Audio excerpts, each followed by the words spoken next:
Hey guys, it's jblader here. Welcome back to another video.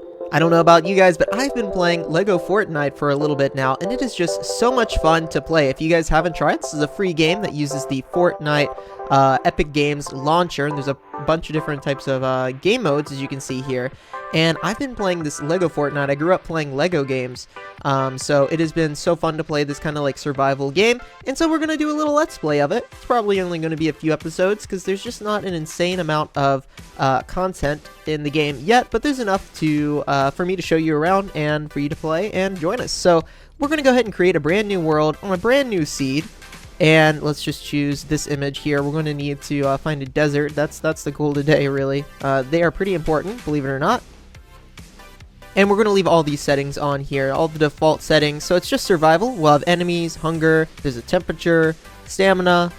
You will be able to die in this game, and then you have to go get your stuff, kind of like Minecraft. There's also a sandbox mode if you're interested, but we're going to be playing survival today.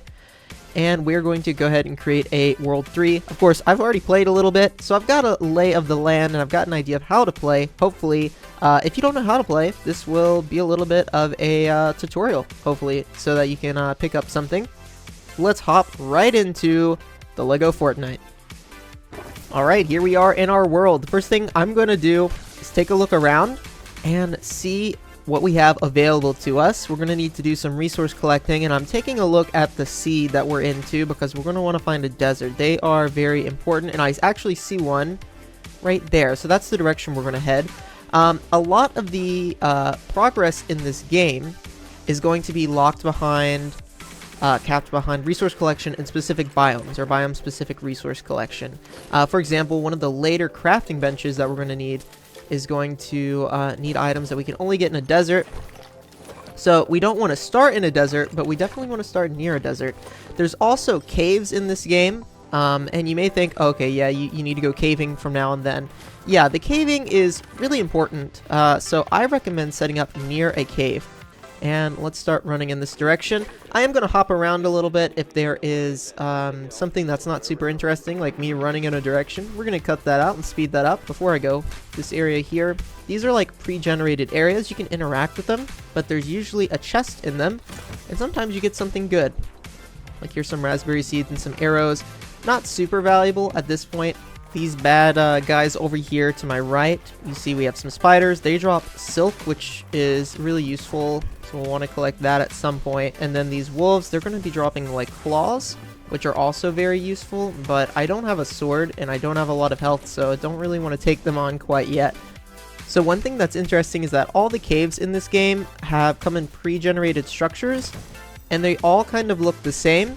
They all are going to, I believe that's one up there. They kind of look like big, round blocks that you can't, or, you know, groups of stone that you can't break. They have different kind of pre-generated structures because this is seed generated. Kind of how in Minecraft you always know what a, you know, a village is going to look like because of the way that the you know, rocks kind of spawn. This game is very similar. For example, I believe this is one right here. You can see this group of stone is different than this group of stone here, and this group of stone here is going to be a cave. If we run around to the side, there is a wolf tracking me. Yeah, this is a cave, so I'm not going to go in here quite yet. I haven't unlocked the marker yet, so I'm actually going to go inside of this cave very briefly. This will allow it to be marked on the map, and then we'll continue on our way. Alright, it should be marked on our map, and you'll notice that all these caves are actually connected. So there was a sky opening to a spot up here, and I believe that's the edge of a desert, which is exactly where we're going. So let's head on our way. Over here we've got some sheep and some chickens. We got another cave right there. One thing I like about this game is that you have a generous amount of inventory space early. So we can actually just go ahead and collect this. We'll stay on the main path here. And we're getting close to that desert biome, those like mesa peaks over there. The main thing that we want to keep in mind here is that there is a temperature gauge, and the rain may make us a little colder. So if you'll look in the upper left under my health, you'll see that there's a little temperature. If you are cold for too long, you will start to take damage. So I definitely don't want to stay out here in the rain for too long. We want to get to a safer area where we can set up and try to get out of the rain. So this is one of those pre-spawning kind of villages, and they have these like outlander guys on them that will kill me, and I don't have a lot of HP, and I don't have a weapon.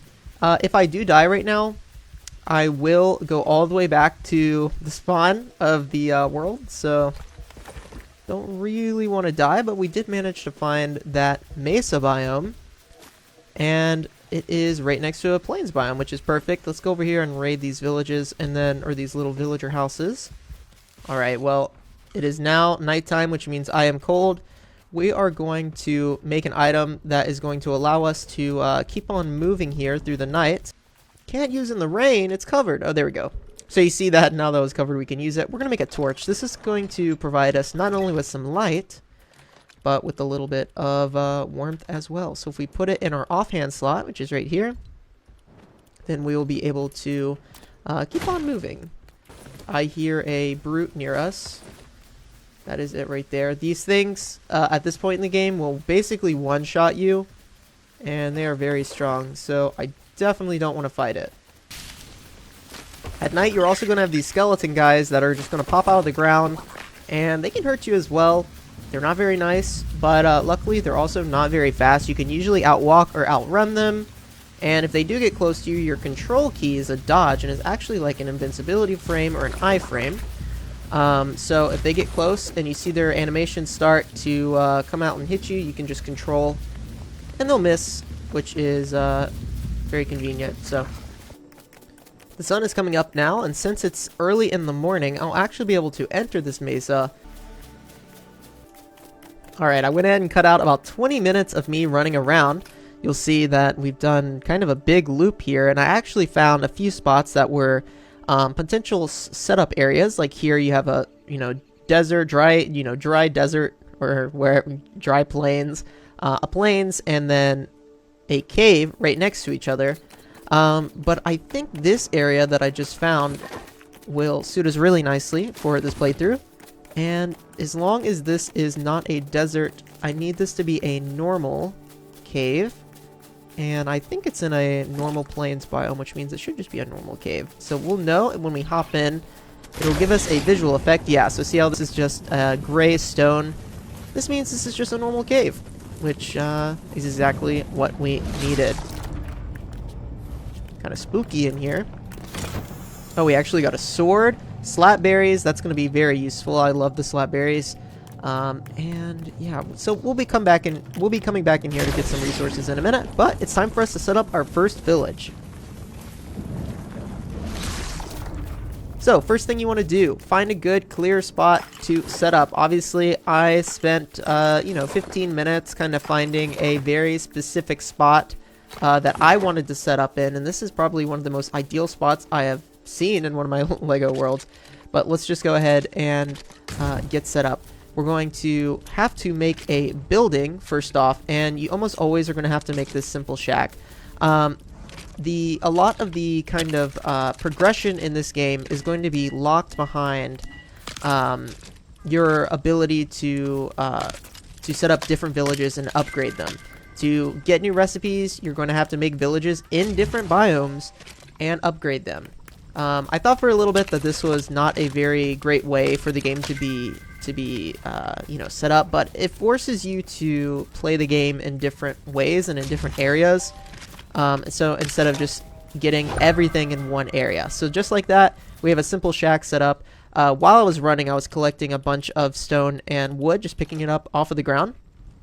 And this is going to unlock some more recipes for us. The one we want right now is a village square. You can see this kind of yellow shape around us. This is what the outline of our village is going to be, which is perfect. So let's just go ahead and pick a spot to set it up in. It's not going to let us do it too close to a landmark, which is like that cave right there. So we'll just set it up right here, and we'll just do red.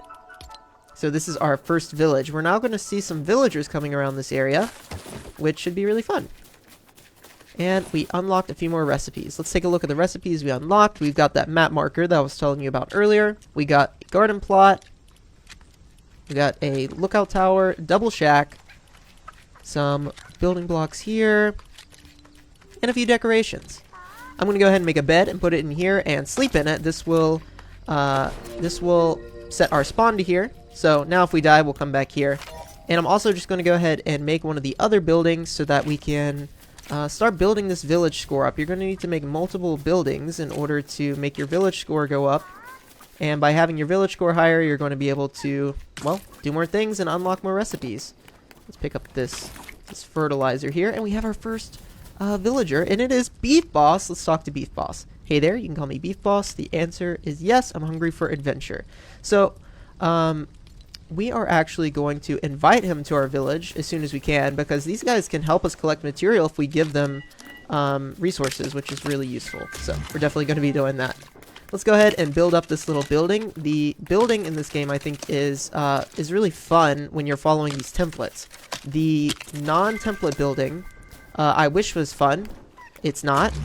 And I'll show you guys a little bit of why earlier, but this game is so finicky with how it places. You can even see now sorry if this is dizzying or anything like that, but it can be very kind of glitchy with how it does things. We are out of resources. You can see over on the right there, I'm out of wood. So let's collect some resources, and I'll be right back. Alright, we're back, and let's finish the build. The building mechanics, like I was saying, are definitely set up so that you follow these little tutorials or these little plant blueprints that the game gives you. They're very, very finicky if you do not. So that's what we're going to be doing for the most of this playthrough up until we're ready to do some more dynamic building, and then we might do some of our own things. Alright, another village building is complete. You can see there our little village score on the upper right says upgrade available, which means we're getting close to being able to allow a villager, but we have a few other things that we need to build first. Let's go ahead and place our crafting bench. This is going to probably be here for a few minutes, so make sure it's in a good spot. I have the material for a grill, so we're just going to go ahead and set this here. This is only really to grill meat and stuff like that, which I don't have any. It, of course, can do eggs and corn on the cob too. And all these effects actually give you like bonus hearts, and they give you some all these foods give you bonus effects. So I don't need any of them right now, but pretty useful. Also here, we're going to be able to craft our tools, and as you can see, I'm actually out of wood again, so let's go collect some of that. Okay, we're back. We can make that forest axe, and we can make a pickaxe. This will allow us to collect material just a little bit faster, but these tools are very bad. And you'll see here, we're going to need a bench upgrade. We're going to need planks and shelves. To get planks, we're going to need to make a lumber mill. And to get the shells, we're going to have to find some kind of plains crabs, I guess is what you would call them. And we're going to have to take them down. So, as any survival game, we're going to have a few minutes now of resource collection. So let's get to that. In order to get this villager here, we're going to probably have to make a bed for him. And Beef Boss seems like he would be a cool guy to have in our village. So let's cut down some trees, and we'll try to make a spot for Beef Boss here. Okay, I'm back with a full inventory. You can see I collected a ton of wood there. So let's go ahead and make this lumber mill. We're going to be using this for a long time. And right now, let's go ahead and make us some planks. I'm going to go ahead and just do like 20. And while those are rendering, you can see we also got wooden rods there. I'm going to go ahead. I made a bed for Beef Boss. Let's go ahead and find him. There you are, buddy. And we're going to convince him to be in our village. Let's see, live in our village. Yes, we're going to give him that bed, make yourself at home, and then if we talk to him again, we're going to be able to give him a job. So let's explore, and he will now follow us around, and we can actually give him a tool, like a forest pickaxe, and now he will help us cut down trees. Like if I go over here and I start hitting this tree, he will continue to hit it and help me take it down. There you go. See, are they very useful? Probably not, but it is kind of useful. Also, these sheep will give us wool, which we're going to need at some point as well. So we'll go ahead and get that going.